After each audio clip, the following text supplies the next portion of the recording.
Hi everybody, and welcome to Crow's Tax Tips. Today's topic are the Registered Educational Savings Plans, the RESPs. As a school board commissioner and college governor, I recognize the tremendous value of education.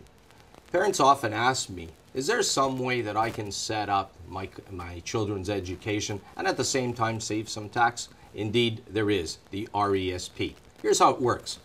Parents can contribute to the plan, but the contributions are non-tax deductible. However, the income generated therefrom, to a maximum of 35 years or 40 if the contributor is disabled, will accumulate until the child withdraws the funds for use in their particular education.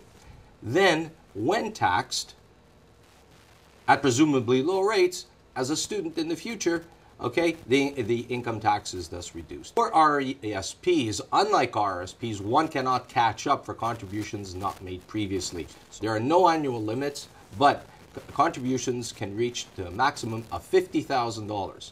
Please note that there are penalties for excess contributions similar as for RRSPs. And the penalty is 1% per month of over contributions, so please make sure you keep within your limits. Now let's take two examples. What happens if the child pursues higher education? Once a beneficiary enrolls as a full-time student in a post-secondary institution, payments may commence from the RESP. Part-time students over 15 may receive up to $2,500 for each 13-week semester.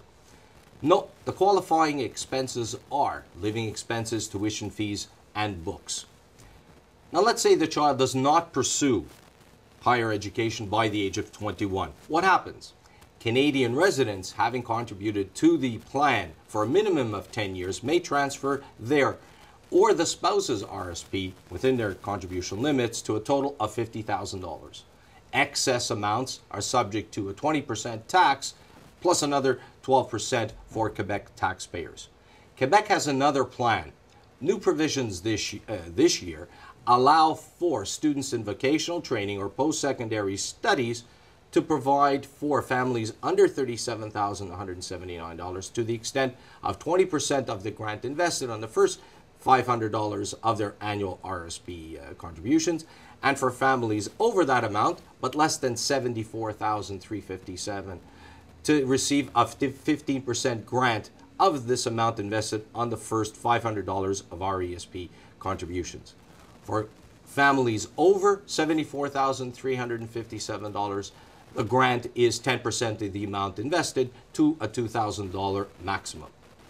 The annual RSP contributions, thus refundable tax credits granted by the savings plan, is up to $3,600 per child cumulatively. These provisions thus are an effective means to fund children's educational needs.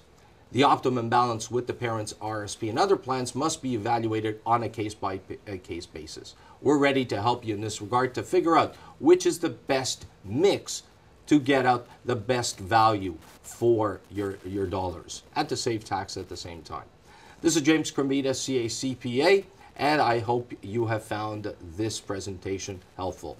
Thank you for your attention, and we'll see you soon on another interesting tax matter on Crow's Tax Tips. Thank you. See you soon.